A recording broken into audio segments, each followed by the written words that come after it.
What's up, everybody? You tuned in to another episode of Off the Yard. I'm your host, Big Lance, and today we're talking about a Texas inmate who settled in court for a essay that happened by a guard. So pop the popcorn, put your kids to bed, and let's go, baby. Gladiator game, gladiator game, gladiator game. I'm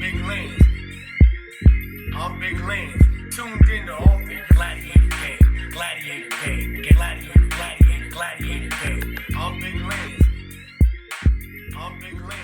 Tuned in to Off the Gladiator. So, imagine you are put in an institution, right? Where, you have to rely on administration. You have to rely on the guards to bring you necessities, man, like toilet paper, ice for your drinks. Like, it can get hot in some of these prisons. Some of these prisons are like, they're like ovens because they have no AC. So when you sit in a cell and you're covered in metal, steel, and brick and block, guess what? It is just scorching hot. You're laying there sweating your ass off, dude. And trust and believe, that guard that comes around is your lifeline to things like that. If you have to take a shit and you ain't got no toilet paper, and they pass it out like once a week. So if you're one of the people that like using mad toilet paper, you're going to find out real fast how to ration. Prison is all about rationing. And they give you certain jobs, right? Some prisons, it is mandatory to work. Some prisons, it's not mandatory, but getting a job is essential, especially if you ain't got money coming in. Now, Nathan Essary, I don't know how to pronounce it. You can check out, you can look it up. This is a story that we're doing a little bit different, because, listen, I have stories, but I only have so many stories. And I want to really start advocating for some of these people. People say, why do you only talk about certain things? Well, listen, that seems to be where it's going. So if that's what it's going to be and people are going to pay attention, then I'm going to speak out for people that maybe didn't have a voice at that time. Or maybe tried to speak out and people didn't listen to them. People need to start listening because this is a problem in the prison system. Assaults and people being predators is a problem. Okay? And I'm not on no race stuff, man. It's just, sometimes my videos may seem that way, but it's not the case. Okay? I'm advocating for people who have been assaulted and abused by people who are straight up predators. And this is one of those instances. But this time it's different. This is a guard, right? So the guard, this guy, he's doing an 8-year sentence. Nathan is doing an 8-year sentence, right? And he gets a job in this prison, down laundry, I believe it was. So he's in laundry. He's doing his laundry things, washing sheets for the inmates, boxers, whatever. Every week you have a laundry bag, and you go in there and you drop it off, and it comes back at the end of the day. And hopefully you don't get bed bugs, because if one person has them, they all have them. It's a shitty situation. Well, anyway, this guard starts pushing up on him, like, hey, making advances to him. This is another man. He tells him, listen, homie, I'm not a homosexual, first of all, and second of all, I'm not feeling this situation. It's making me uncomfortable. So that should be that should be the out. That should be done with whatever advances you were making that you should not have been making in the first place. So it continues to the point where he's like physically assaulting this guy, literally making him do things to him sexually that he's not trying to do. So it's against his will. What do we call that? This is the hard R there. This is what that is, man. Now, you can't go around raping people, man. It's not what you do. So here's the problem though, right? He goes to the administration, right? And says, hey, this is happening to me. This is what's going on. This is the officer that's doing it. He goes to his counselor. The counselor then goes to the assistant warden. The assistant warden says, this is how we're going to rectify the situation. There's going to be no accountability to the officer. We're just going to switch jobs. That's his answer. We're going to switch jobs. The fuck? So you're telling me that this is happening to me by this person, and the best you can do is switch jobs. That's not an answer. That's not an answer to this. So what happens is this. the assistant warden says, okay, I'm going to switch your jobs, right? You're going to go and get a job in medical, right, from the laundry. So he goes and I guess whatever. But the problem is he doesn't do it expeditiously. One thing you learn about prison, too, is that you're never, ever going to get anything done quickly. It's not going to happen. You can put in a medical sheet, a slip to see the doctor. It might be a year till they call you back. The doctor ain't there. There's no doctor. They got to come in from the street, some volunteer dude or whatever, or like some intern. It's really messed up, dog, for real. So the CO, right, who is Michael Chaney, that's his name, Michael Chaney. Michael Chaney, the guard, calls Nathan for work because he has put himself on the shift where this kid works. He's 22 years old, man. Yeah. And he goes, says, I'm not supposed to be on this job until he says, well, you're going on the guard. I'm telling you what to do. So he has to go down there.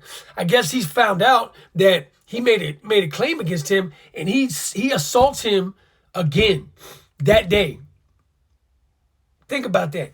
You go to the council, you go to the administration, you talk to the assistant warden. And the same day that you do all this, you get called down to be in the vicinity with this dude, Michael Chaney, who is, apparently a predator. No one's doing anything about it. They put you right back in there where you get viciously assaulted. Well, old Nathan had a couple tricks up his sleeve. And when I was reading this story, man, and my wife would say, like, I got sick. I actually threw up in the toilet because it was just that disgusting. The way they caught him, before I say it, he files a claim with PREA. PREA is a prison rape activist thing, right? Nothing happens. The ACLU catches wind. Right? And which, if you don't know what the ACLU is, it's the American Civil Liberties Union. Basically, it's a union for human rights. And this is something that they definitely were interested in. And the way that the ACLU turned the page on this dude, because nothing was happening. There was no evidence. There's no proof. There's no cameras. Seeing, oh man, it's going to be hard. Nathan saves DNA.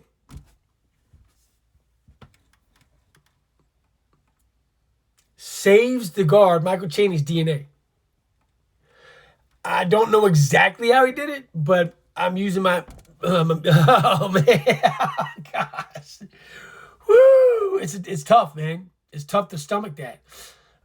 No pun intended, but it's tough for me, to think about him having to do that, how he had to do it. But that is how they presented the case to the Supreme Court. I think they went all the way up to the Supreme Court. ACLU takes the trial. Boom. They win the case. He wins the case, right?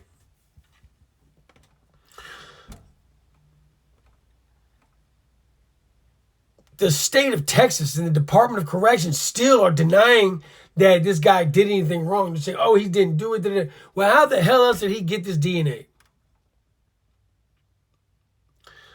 The assistant warden was now in hot water because they did nothing. I believe the assistant warden's name was Barrett. So they take that to a civil trial. Now, the civil trial definitely goes Nathan's way. In the long run, Nathan receives, I think it was $54,000 from the state of Texas. $30,000 in cash plus property or something like that. No, $30,000 worth of property, which is some little beach house dude had, right? And I guess he gets that. A grand total, I think it was $118,338 that Nathan receives. That's it. I mean, it came out. He's a win, whatever. And then I believe the ACLU then gets $46,000 from the state of Texas for representing Nathan. Now, I'm going to ask you this. A lot of people say, well, Cootie came out on top. But is $100,000 in a beach house worth your manhood? Is $100,000 in a beach house worth what you had to endure, what you had to do? Hell no. They paid him to be quiet. Here's a little money. You know you have nothing. Here's $100 grand. $100 grand ain't shit. And this is the problem. When it comes down to administration, guards, and things like that, they're never going to be held accountable. Just like the last story I did about Danny Williams. That was insanely unaccountable. There is no amount of money in this world that's worth you having to endure that type of abuse. You don't go to prison for the guards, the inmates, or anybody else to assault you in a way that is so degrading. And what I don't understand is this. There's plenty of homosexuals in prison. Plenty. They're willing. What is the deal with doing it like this? What's the deal, man? It's just crazy, man. It's like the movie Sleepers all the time. I go in and I find these stories. And I'm going to find more. And I'm going to keep speaking on it until finally they listen. We as a society need to understand that when you go inside them prison walls, listen, I can understand you deal with violence and things like that. You know what? I sign up for that. Right? If I'm like, okay, I'm willing to go to prison, I sign up to have to fist fight, maybe have to use a knife, whatever. I know that's coming. I got that coming to me. I earned that on the street. I went to court. I blew trial. Now I'm here. So if I got to chuck the deuce with somebody, or if I got to get in there and fight with a blade, if I got to take a couple wounds, ain't cool. I signed up for that, but I never signed up to be sexually assaulted by another human being. There's got to be a line, man. And that's why I love Cali prison system, man. That shit is a no-go. And I wish it was like that out here, man. I respect the shit out of that. I respect it. You know, and these other states need to do it. Because prisons are always going to be there. There's always going to be prison. Because there's always going to be criminals. And there's always going to be people who break the law and go to prison. But we as individuals on that side of the world, if we say, okay, that's who I am, I'm a criminal, I'm going to prison, you got to say, man, I'm not going to let that be around me no more. We got to stop it. It's disgusting, bro. And now this dude, for the rest of his life, it's public. It's like, would you be sitting around with your homeboys and talk shit? Like, say you get an argument with somebody, they can always throw that in your face. Yeah, well, at least I ain't get meat pushed on me by a guard in prison. I mean, damn. I don't know. Put in the comments, man, what you think. If you understand like where I'm going with this, because I'd really like to see y'all's opinion on it. And if you like to get, like, I'm really interested in people's point of views on this, because it's something that it's just the road I'm taking when it comes to this YouTube stuff, man. Because I think it needs to be talked about. You know, I don't do it like, I'm not like clickbait and all that shit. I'm telling real stories. You know, yes, this is my job. Yes, this is how I make a living. But at the same time, I'm a human being, and I've got a soul, and I've got a heart, and I've got morals, and I've got all the things.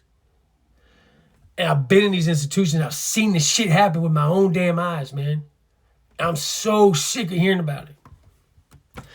22 years old, you already a kid, man. You're still a kid, really. I don't know.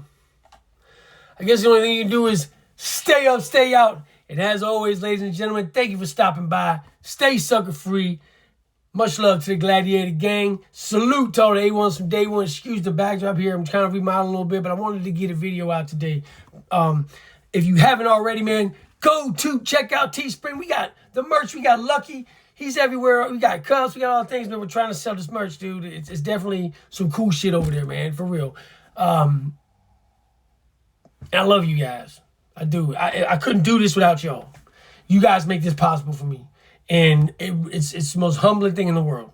And it's just my dream. And you're helping me make it come true. So I'm going to keep myself together. You know, if you know, you know. All right? Till next time, y'all stay positive, man. Keep that stride, man. Let's go.